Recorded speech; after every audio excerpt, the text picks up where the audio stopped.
Hey, good afternoon. So let me just go live on Insta and we'll get started. So, wow, so I am now live on Instagram as well. So, good afternoon, good evening, good morning, wherever you are joining me on the planet. My name is June Allen and I am the founder of the Art of Greatness at juneallen.net. So, I am a racial trauma therapist. Hi, Elika. Hey, Foxy Lady.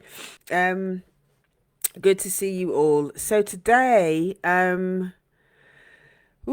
have to brace myself today because it's going to be a bit of a vulnerable one for me.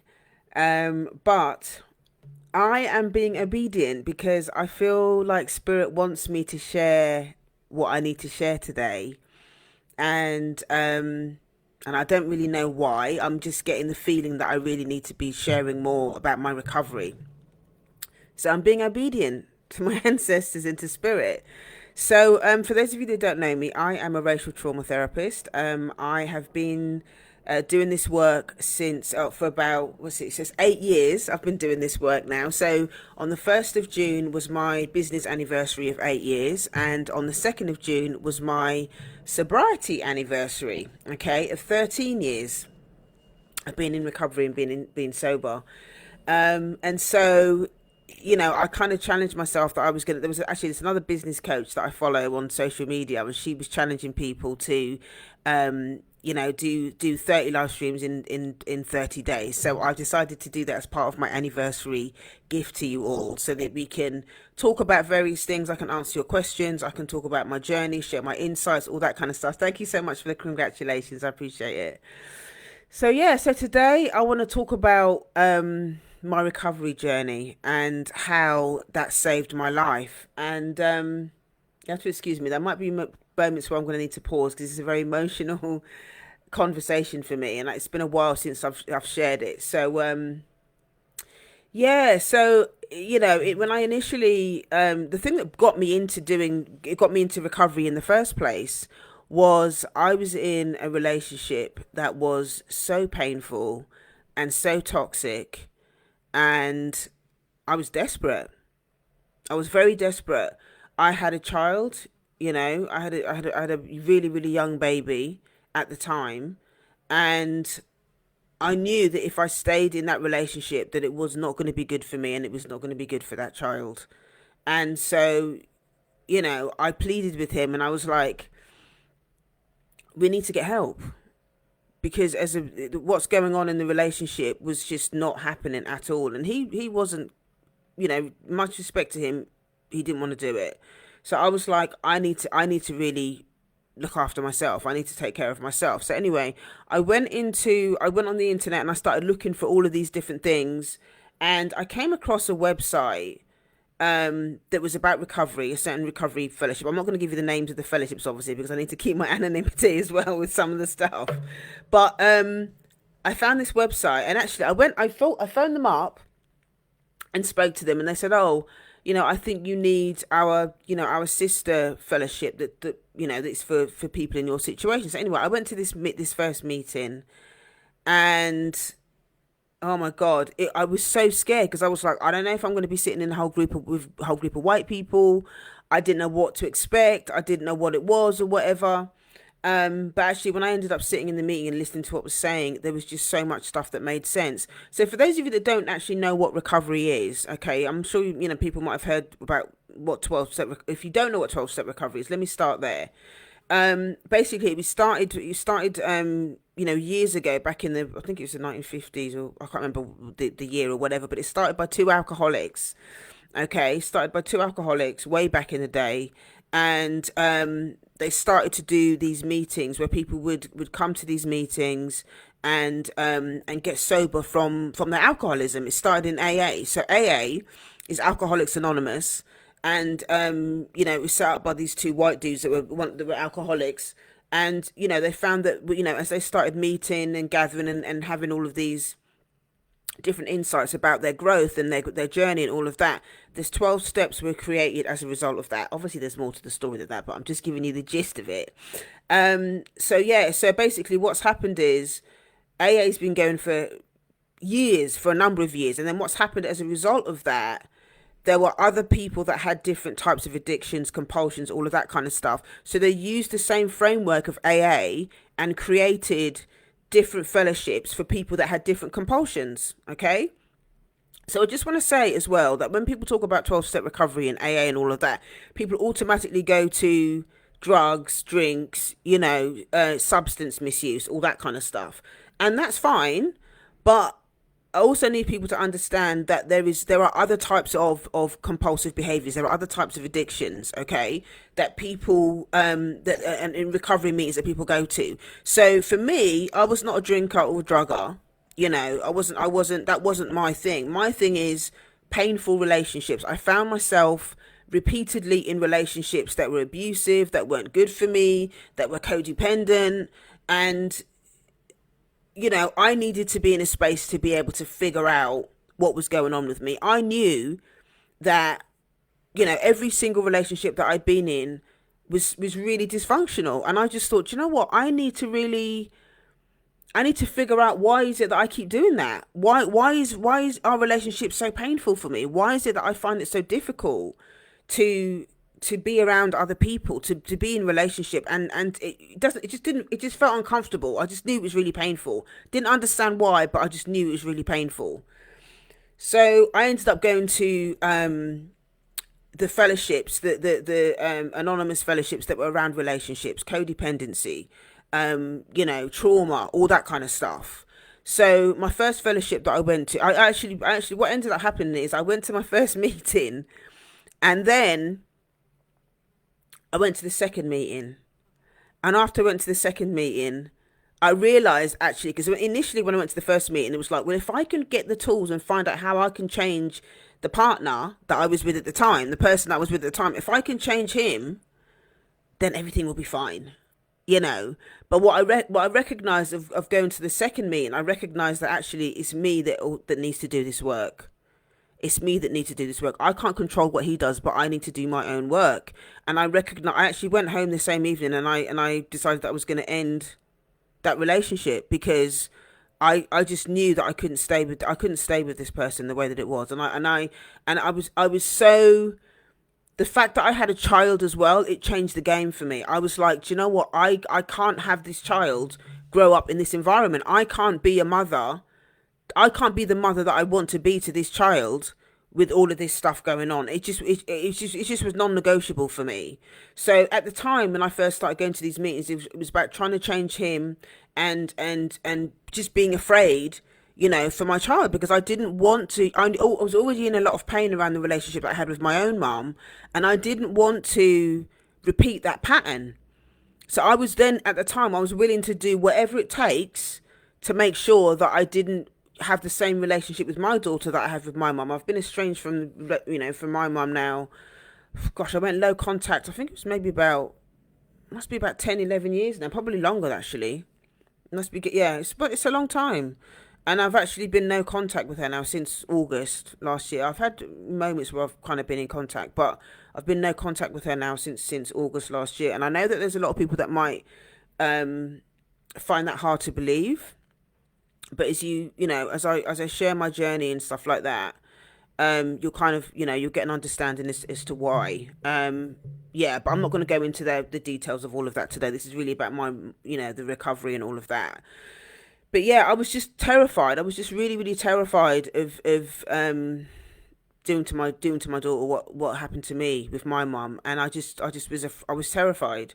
So it was fear that actually brought me into recovery. And gosh, I remember sort of branching out and trying to go into different fellowships and all of that kind of stuff. And I just felt it was the first time that I actually felt heard. It's the first time that I actually went into an environment and I felt heard. So I would sit down with these people in these meetings. There wasn't a lot of black people in meetings at the time, so I just ended up sitting in. There's loads of what, but at the time I was so desperate, like I didn't care that there were. And actually, I was probably very triggered by black people at the time anyway. So I wouldn't have been able to sit and understand the whole thing about racial sobriety at that time, because I just needed to be in a space to be able to speak. And it's the first time I really understood things like boundaries and all of that kind of stuff. And I didn't know what a boundary was, And I remember sitting in a meeting once, and a woman was talking about she was talking about being in pain about something, about having to put a hand up to share in the meeting. And I thought to her, and I felt, and I remember thinking to myself, wow, like, what does that even mean? And it's only in that moment that I recognize how disconnected I was from my body, how disconnected I was from my emotion, because I don't remember actually feeling a lot of emotion. I knew I felt bad, but I couldn't articulate what a feeling was or what it meant. I didn't understand it. I didn't understand it. I didn't understand what that actually meant. So it was a real eye opener for me to actually be in a space where where I felt like I was being heard. And it's the first time I actually experienced compassion from another human being. You know, the first sponsor that I had, you know, was she's a very dear friend of mine, and I'll always be grateful to her. And this white woman, she took me right from step 1 through to step 12. She took me right from step 1 through to step 12. And for those of you that don't know what 12-step recovery is and understand it as a concept, is each step, okay, it serves a purpose. It takes you through a series of understanding, a series of questions, a series of tasks that you have to do in order to unpack your life, basically, so that you understand the nature of your compulsion, you understand the impact of that compulsion, and then it's about you growing up, actually, because you have to end up making amends to yourself. You have to do like a huge inventory as well. The steps have got different, yeah, they have different what's the word I'm looking for? They serve a different purpose. Okay, each step serves a different purpose. So step, you know, it's about spirituality as well. So you connect with your spirituality, however you understand it. You don't. It's not a religious thing. You connect to your higher power as you understand it. So whether it's Buddha or Christian, or, you know, even if you don't have a spiritual practice, you know, you use the group as your higher power.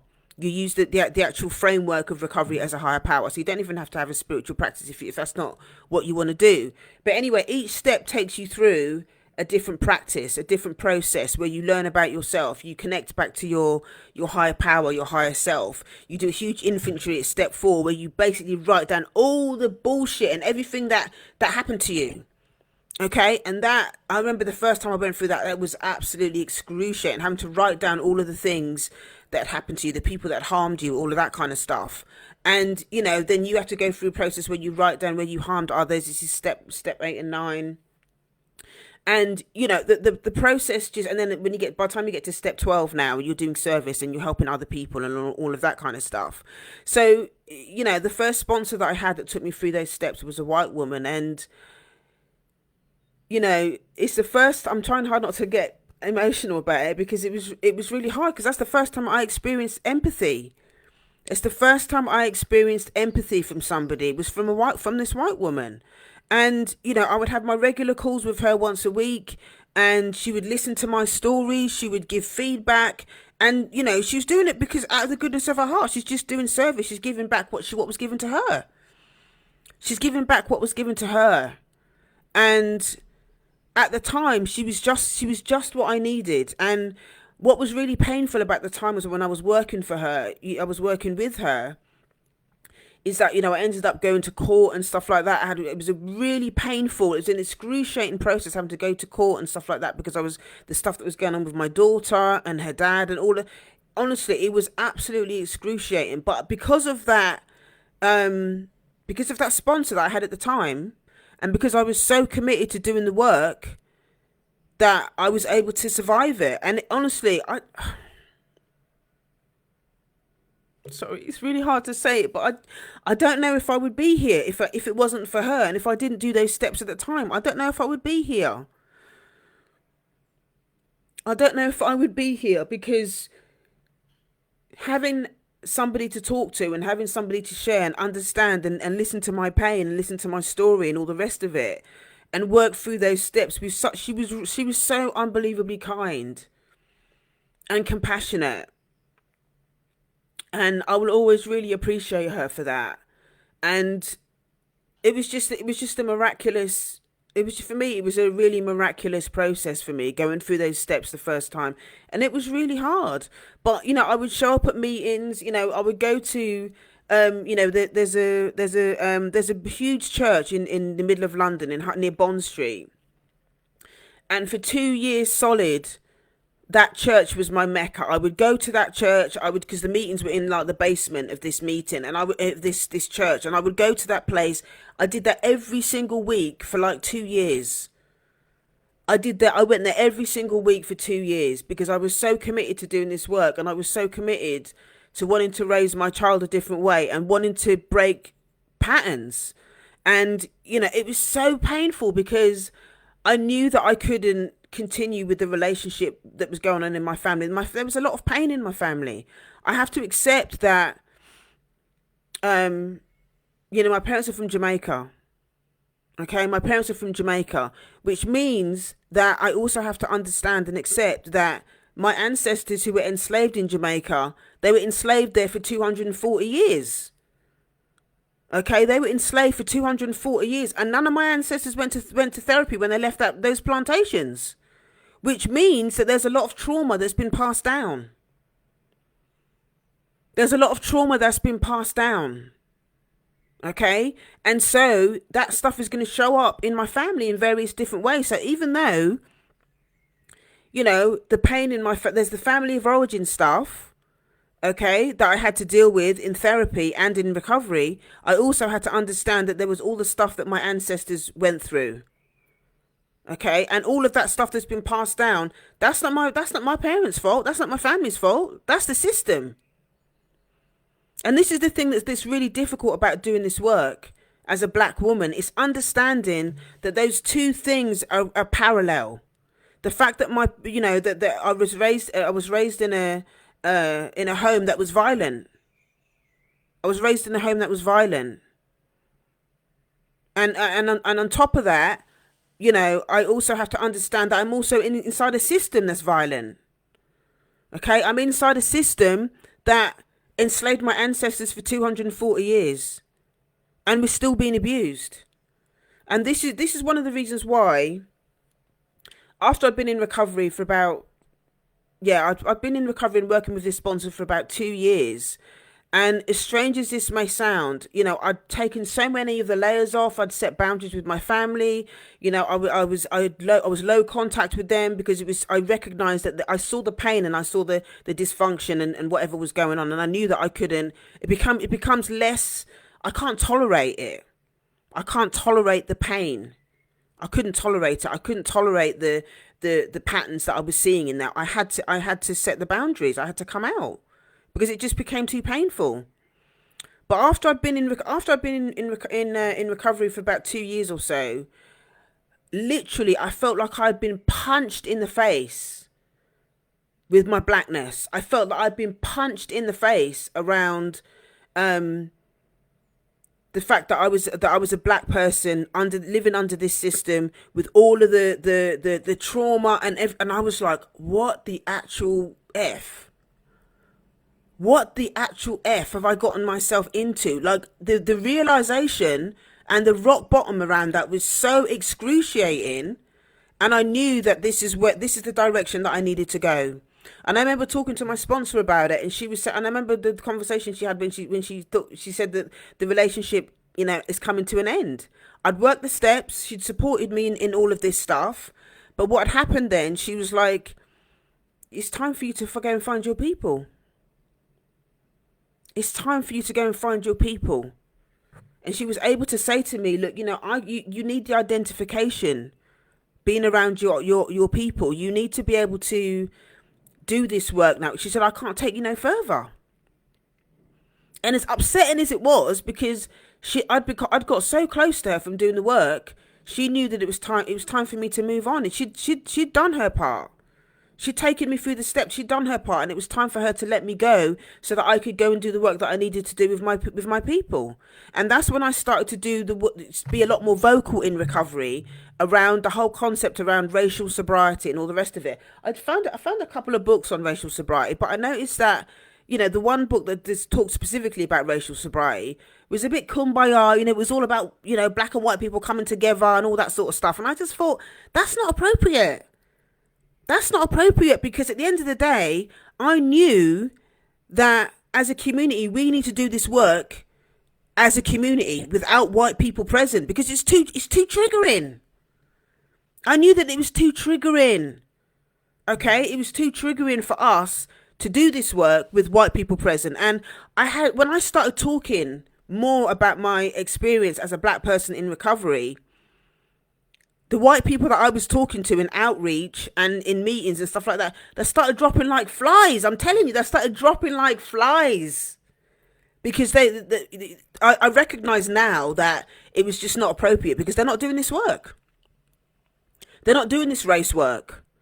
So, you know, I was in a lot of pain at the time when I was doing this transitional work into doing my racial sobriety work, because, you know, I couldn't talk to the white people in recovery about it. And, you know, recovery is very white middle class.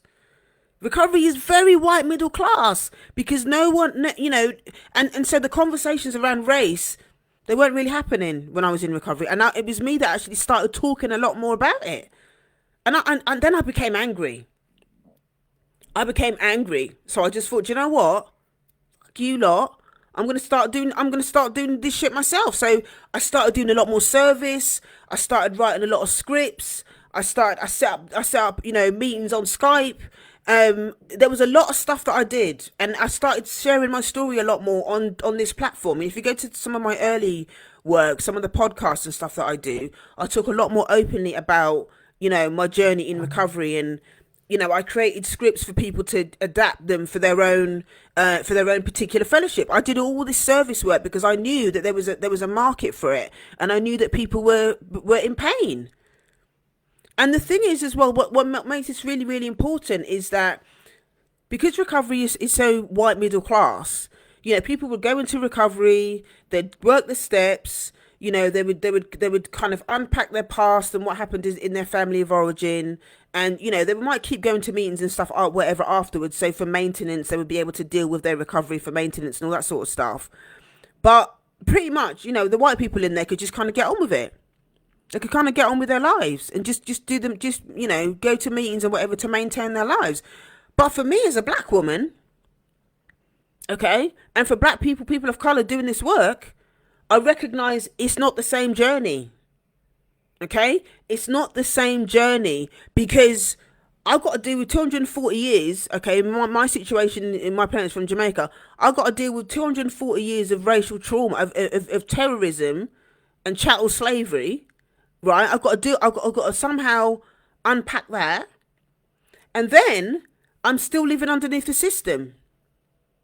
Okay, I'm still living under the system of racism and patriarchy and whatever. And recovery at that time did not cover any of that.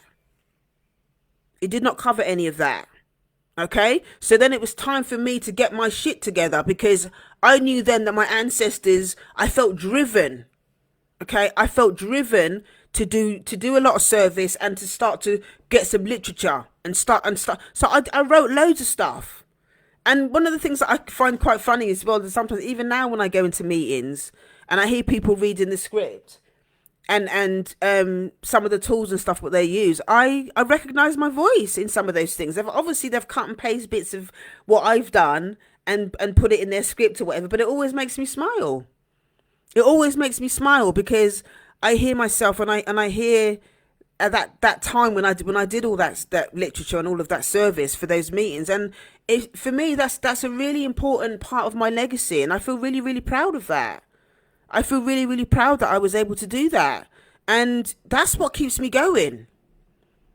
That's what keeps me going, knowing that there are other people out there that need to hear, that need to understand what's going on for them, and need to understand what's need to hear my story. They need to hear the language. And this is one of the reasons why I decided to start training as a therapist as well. Hi Mawa, thanks for joining. This is why I started training as a therapist as well, because I really just wanted to take it to the next level. I wanted to take it to the next level. I wanted to be able to understand what's going on and to be able to support people, you know, people that are in recovery or not, at a level that with this racial sobriety stuff. as well. I wanted people to understand more about racial sobriety. I needed to do my own work, and I needed to be able to educate and support other people that were going through this as well. And this is one of the things that was really important as well for me when I was doing my recovery work is, you know, I had therapy. It ran concurrently. I did therapy and recovery at the same time, and I did them both parallel together, because the meetings helped me understand the recovery process and do my work in all of that kind of stuff. And then at the same time, going to therapy once a week gave me the opportunity to talk about my shit, like, for an hour. Every week I had an hour to kind of unload all the stuff that I was talking about, and have somebody really hear what I was saying. So I was taking care of myself. I was understanding what was going on. I had somebody in a professional capacity that could hear what I was saying and get what I was saying and help me unpack it, help me understand it, help me make sense of it, and help me grieve. And I'm still grieving. A lot of this work for us as a community is grieving the loss of a sense of self, grieving the loss of the family that couldn't support me, grieving the loss of our communities. Because we can't have hundreds and hundreds of years of all of that trauma that our ancestors have gone through and not really acknowledge and understand and say out loud how that's impacted us personally, in terms of our community, in terms of our families, and in terms of how we show up in the world. I was talking to a fellow therapist of mine this morning, and I was saying to her, this system has done a real number on us. Yeah, this system has done a real number on us, because it puts us in a situation where we find it difficult to care for ourselves. We find it difficult to have relationships with our family of origin. We find it difficult to show up in the world because there's so much trauma. And the amount of difficult, painful choices that I've had to make over the years with family members, and people think it's easy. People think it's easy to just, when I talk about being estranged from my family and being estranged from my parents and my mum and all that kind of stuff, it's not an easy decision. It's not an easy decision. So when people talk about, if anybody shares that information with you, okay, unless it's happening to you, I'm telling you right now, you need to close your gums. Okay? Unless it's happening to you, you need to close your gums. Right? And the reason I say that is because you have no idea how painful it is doing that stuff. This is the stuff about doing this healing work that people don't always tell you the truth about this stuff. That stuff is painful. It is painful.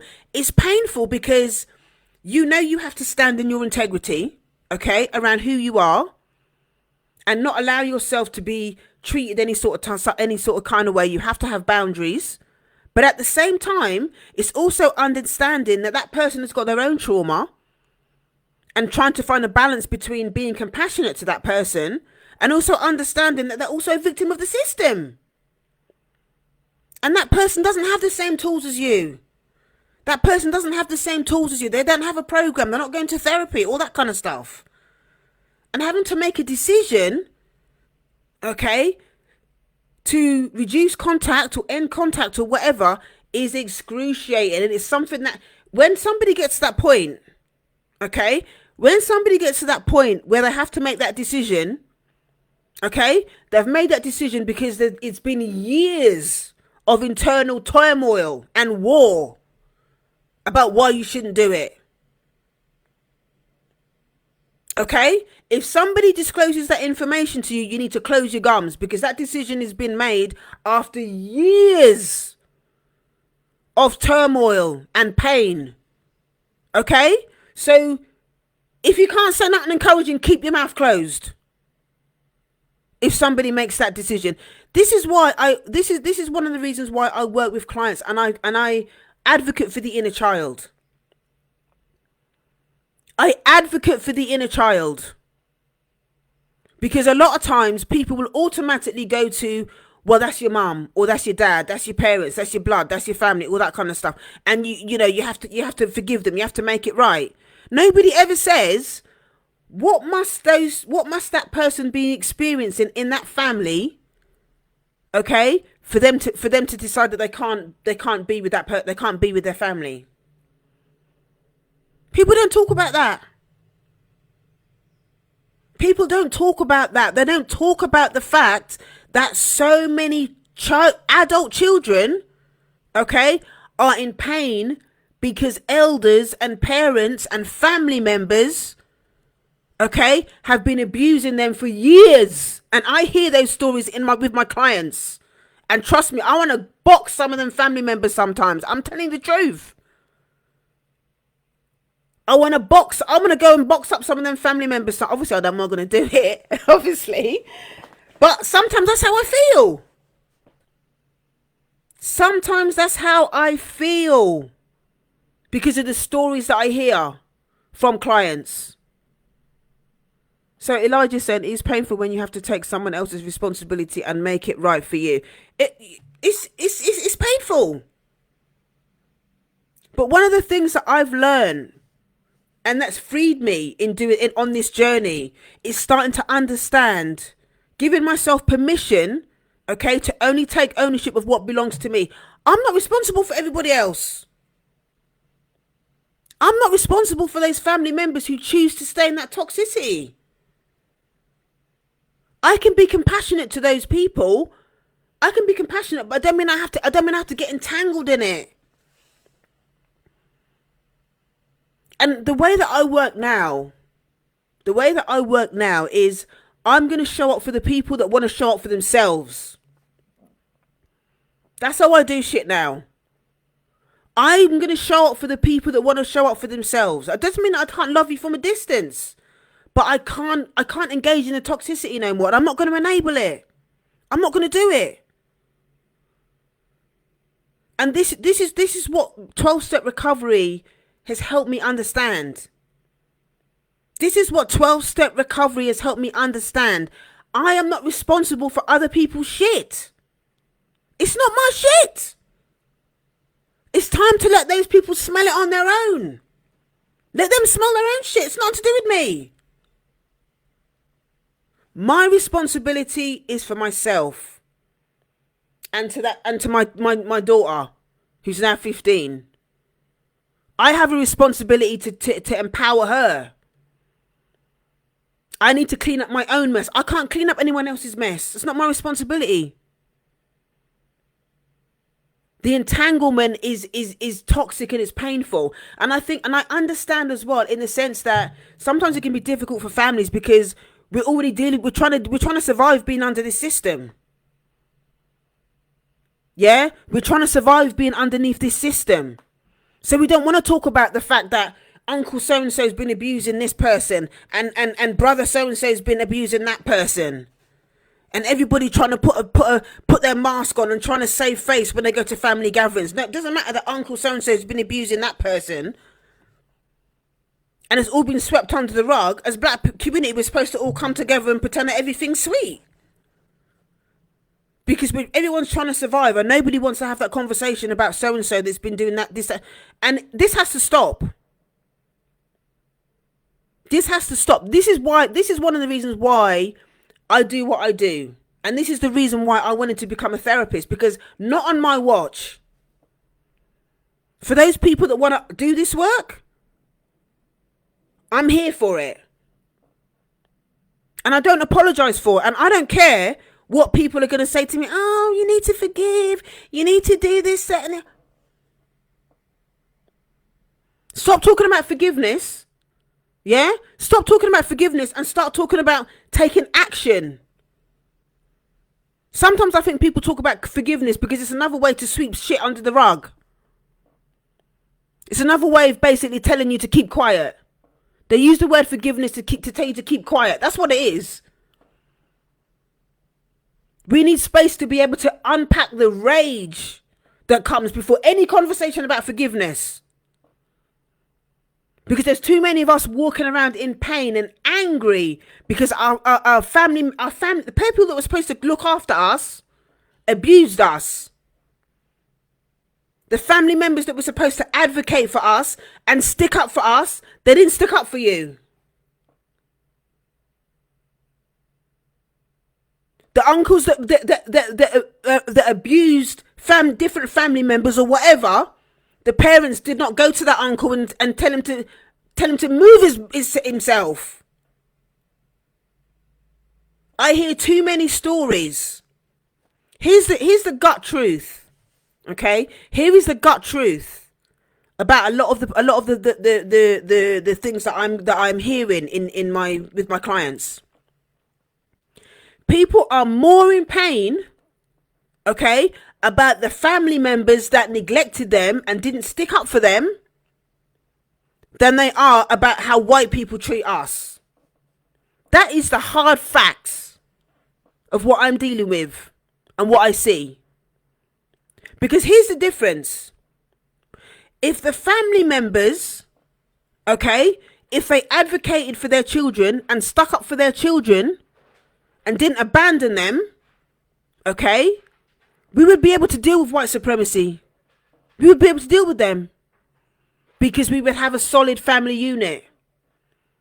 But we don't have a solid family unit because people don't want to do this work.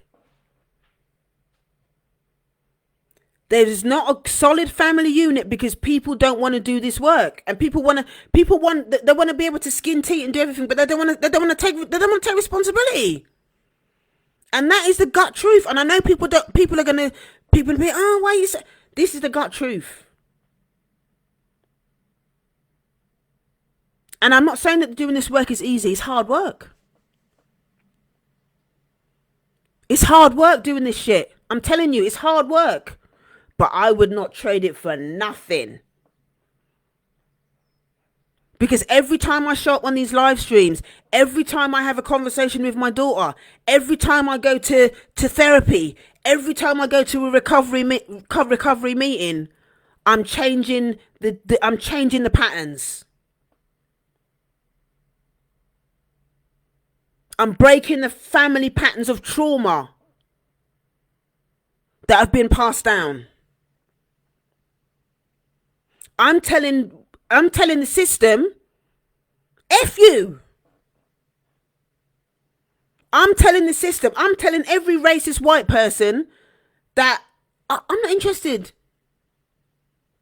I'm doing what I need to do. And anybody that follows me knows I don't really talk about I'm not interested in what white people do. That's why I focus on doing your own work. Doing your own work. Do the work in your families. Learn how to apologize. Learn how to apologize. I'm telling you, all of you parents out there, okay, that have got struggles with your children.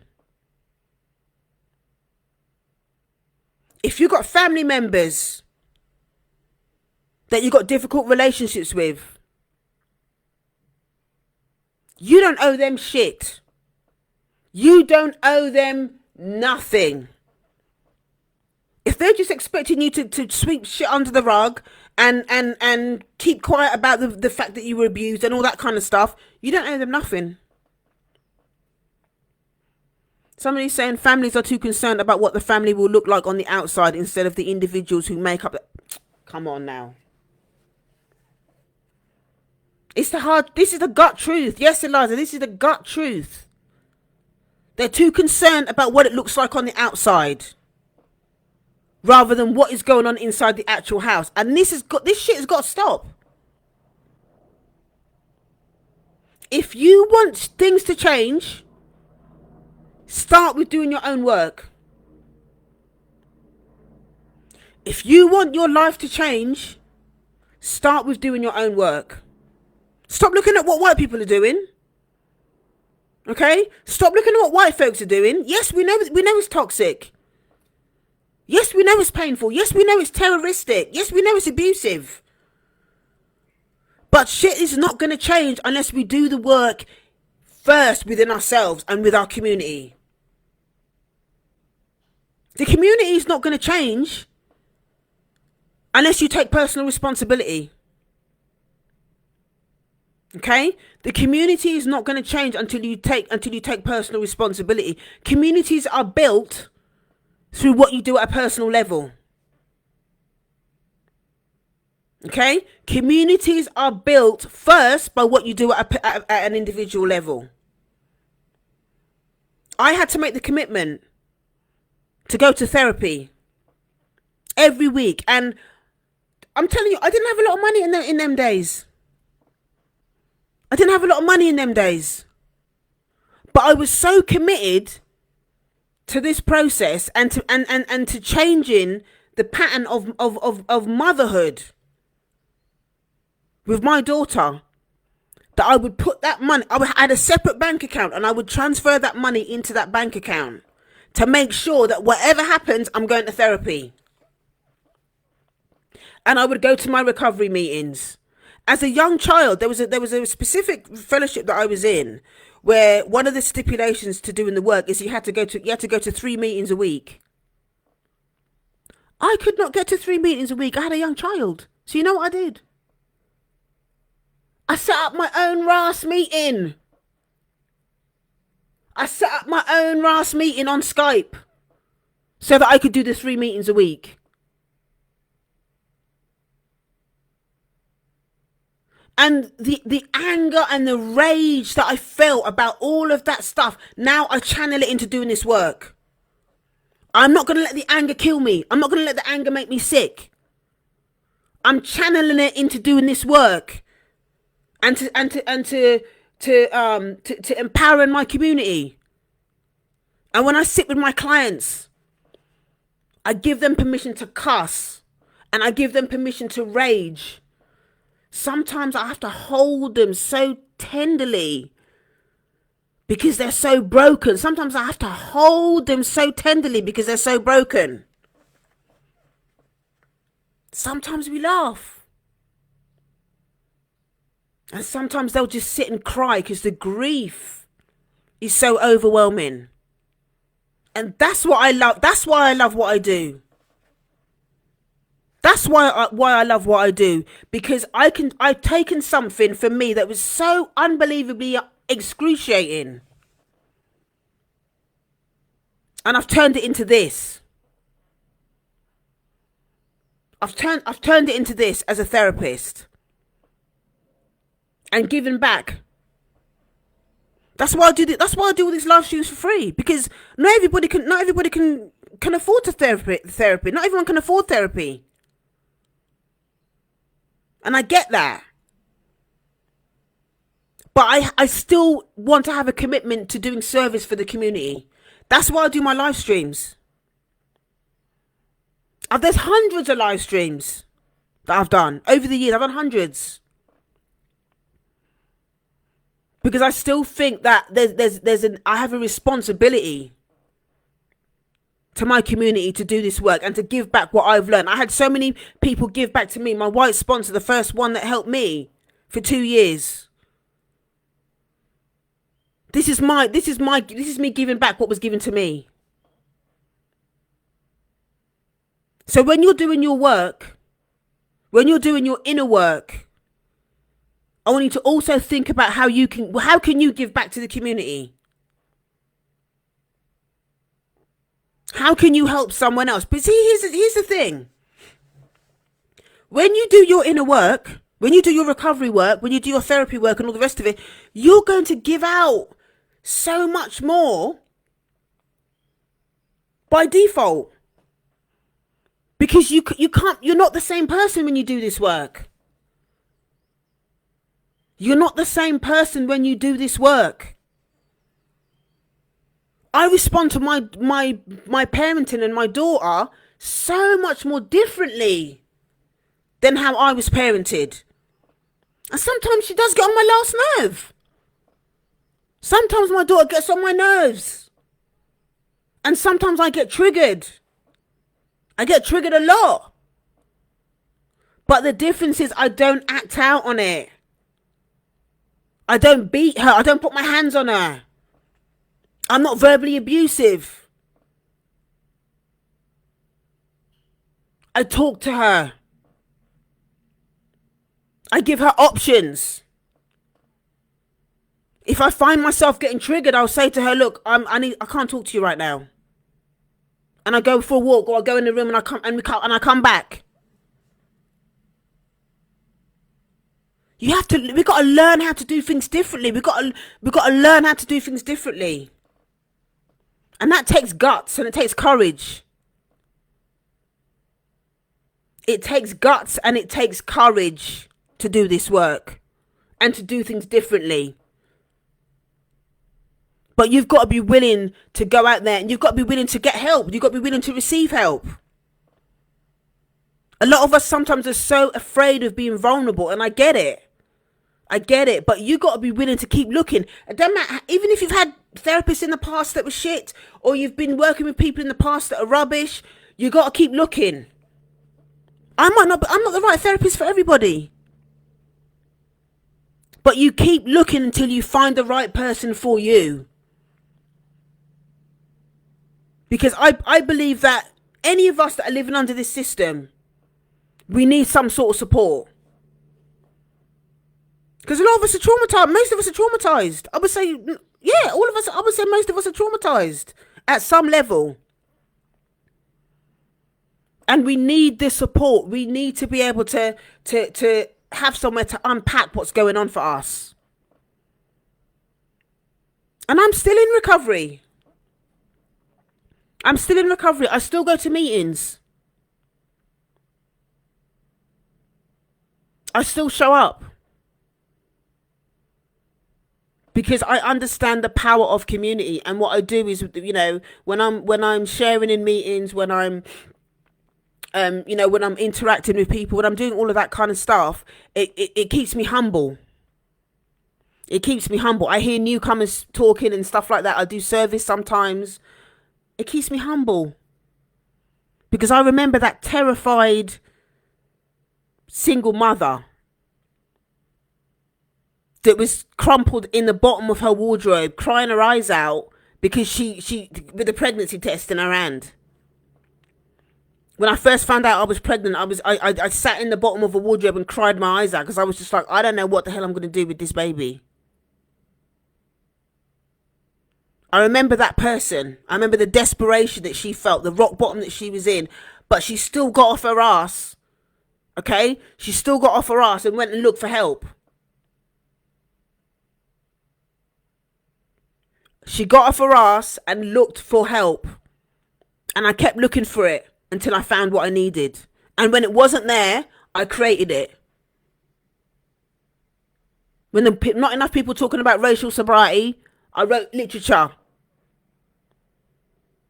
I wrote questions. I wrote scripts. I wrote whatchamacallit. I wrote moderation. The scripts that you have to moderate the moderate the meeting. I wrote all of them things within the context of race, so people could take that and give it to their community and learn, so that we can all start to learn together how to do this work. This stuff is no joke. And I don't take this stuff seriously. And I seriously, like, if I hadn't been through that process initially in recovery, I would not be here. Because shit got painful. Shit gets painful. Especially with all that family stuff. Setting boundaries with your family, having to go no contact. That shit is excruciating. But if I didn't have the thing is, when you're detaching from something, you need to be able to attach to something else. I need to be able to detach from my family that was in a lot of pain, that created a lot of pain for me, and I needed somewhere else to attach to. And for me, that was my recovery meetings. That was my recovery community.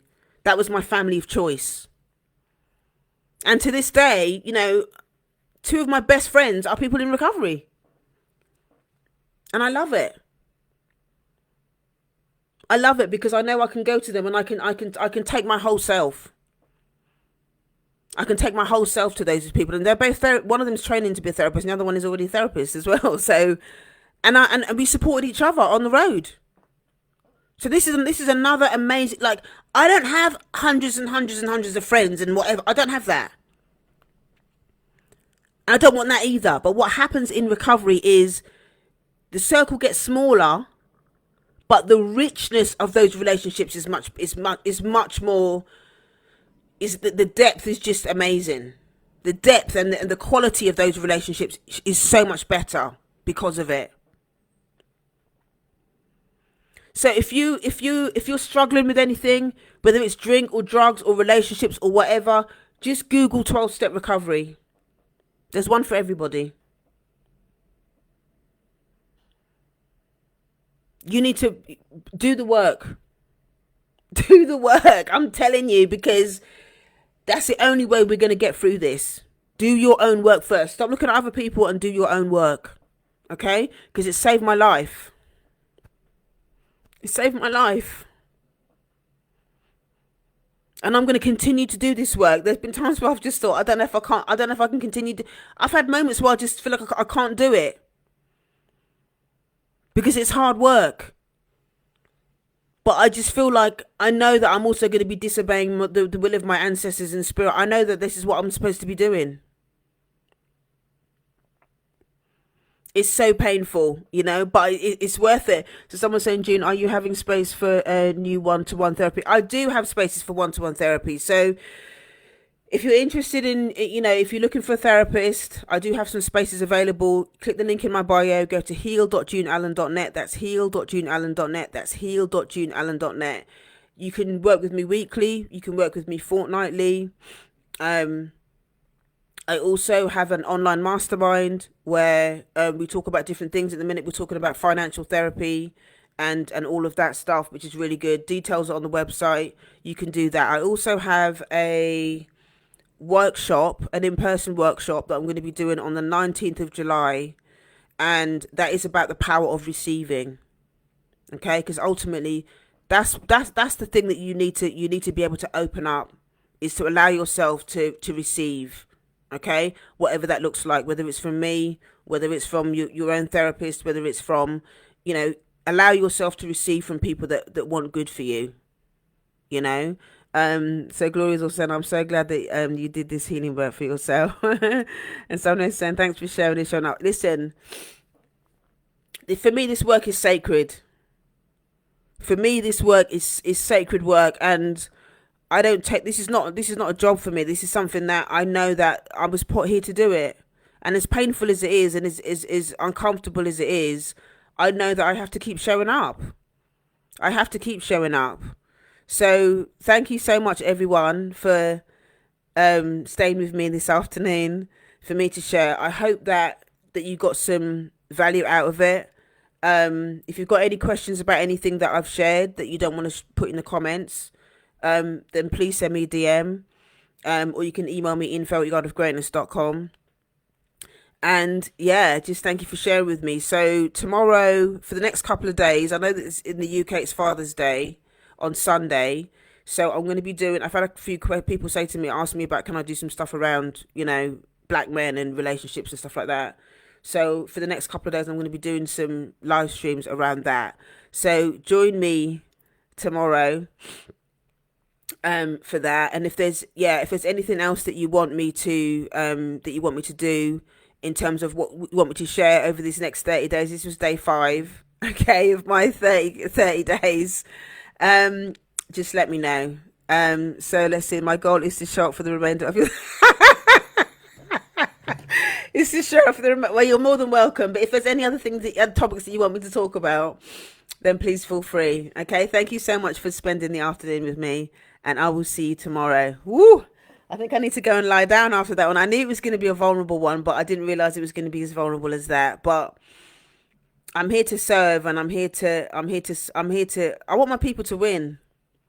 That's the bottom line. I want my people to win. So if you know anyone that who's in recovery, or thinking about going into recovery, or you think might benefit from being in recovery, or you think they might benefit from the message that I've shared today, please share this live stream with them.